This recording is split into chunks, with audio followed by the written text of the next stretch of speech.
Hello my friends, in the last video I mentioned I finally wanna take a break from Russian vehicles for my models, and of course I'm not going to disappoint with some, I don't know, Czechoslovak vehicle which is essentially just Russian, but I am going to genuinely get something which I've never done before.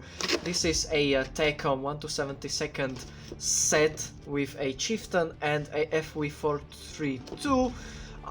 In today's video we are going to work on the little APC because I have something interesting planned for the Chieftain and I want to plan everything out properly, and also I want to make something that you will be excited for. I first start by cutting the parts out from the sprue with my ordinary scissors. I clean the parts using my hobby knife as always, and then I glue them together using a Revel Contacta glue.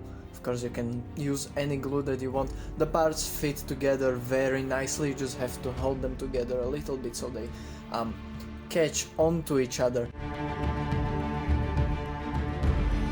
Now the suspension swing arms are actually separate pieces from the running gear, and they are different. As you can see over here, one of them has a knob on the inside and the other one has a knob on the outside. The one on with the knob on the inside goes onto right side of the vehicle, and the one with the knob on the outside goes onto the left part of the vehicle. So be careful here so you don't mesh them up if you decide to build this model. They do have some locating pins, so it shouldn't be too hard to put them in. You just have to be careful not to break them.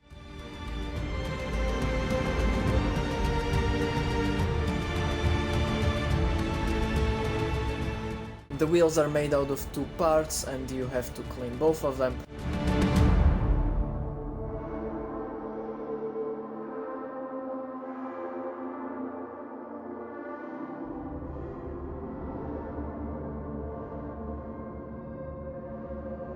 Of course, the sprocket has the sprue gate in between the teeth, which is really annoying, so be very careful when working on that. And then I start working on the tracks. Now I really enjoy one-piece tracks because they're easier to work with, so I start by putting the single link pieces around the idler and the sprocket. I am of course referring to the instruction for the number of the track links, and I glue them on in the right order. And then once that is dry, I put all of the other wheels onto the hull.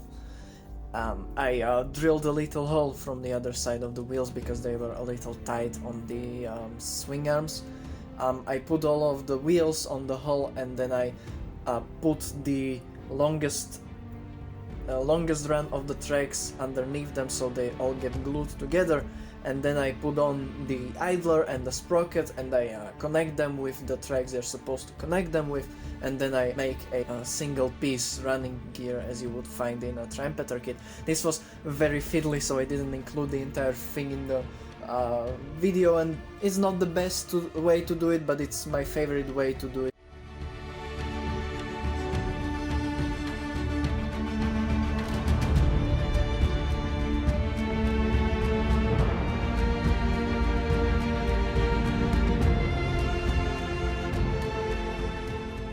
I now have a entire running gear that I can paint and weather together without any stray wheels running around or anything, which is how I like it. Then I continued working on the upper side of the vehicle. I can't really call it an upper hull because it's just one hull, I guess. These upper parts had some ugly pin marks from the inside, so I just broke them off. Now for the first piece of photo edge, I removed the photo edge from the little sprue, I would call it, I guess, with my hobby knife, and then I glue it onto the vehicle using super glue. This particular photo edge is supposed to represent some rubber mudguards, so you can nicely bend this, even though you shouldn't really bend them because it's not a metal piece, it's a rubber piece, but I did bend them and I still like how it looks. I guess it gives the vehicle a type of look that makes it look like it's in motion. And now you start working on some sub-assemblies. I think Takom has a little bit of a problem with designing 1/35 and 1/72 scale kits, because their tiny 1/72 scale kits are very often built like 1/35 scale kits, and it's not the worst thing ever if you enjoy it, but it can get really fiddly, because for example on these sub-assemblies that you then attach to the upper part of the vehicle, you had to glue separate viewing ports onto these parts, which would usually be molded as one piece in an ordinary kit, and it's not the worst thing ever, but it could have been way easier than it actually was, and now I'm kind of scared to actually start with the Chieftain, but I don't really have a problem with this kind of overcomplication, so I am still quite excited.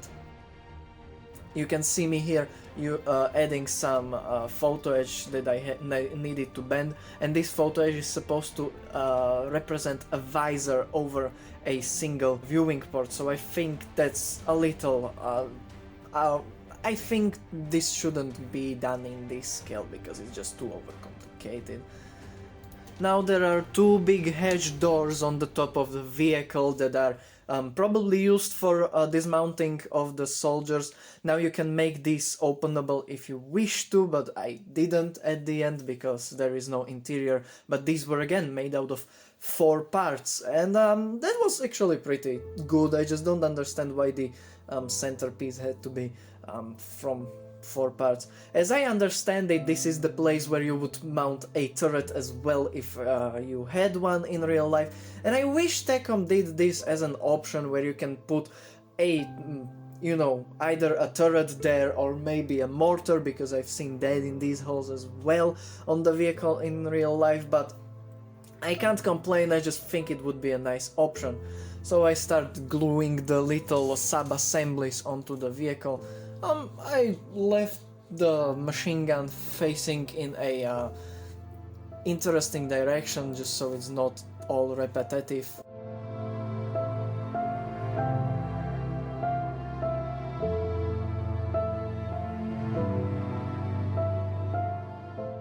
You need to push the one of the hedge parts a little harder because it doesn't want to sit in its place.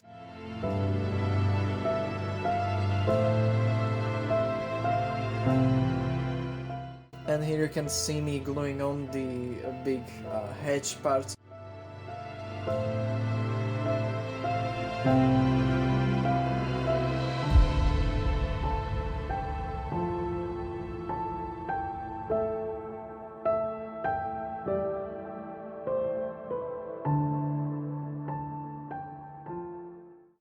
Anyway, I think this is all I can say about this vehicle. I didn't do any interesting textures or anything on this model, therefore I made this video a little more informative of the build itself. So if you are thinking about buying this model, you know, you can use this video as a relative reference to see if you actually are up to the task. Next week I am going to paint this little model, and then I am maybe going to make a little diorama for it, but I wanted to use it as a test bed for the Chieftain so I don't screw the Chieftain up. So yeah, thank you for watching again. If you enjoyed this video, please give it a like, perhaps even subscribe if you would like to support me financially. You have my Patreon down in the description, and even Amazon wishlist if you would like to, you know, buy me some things that I have there that you think would be interesting to see on a video. So thank you again for watching, and I will see you in the next one.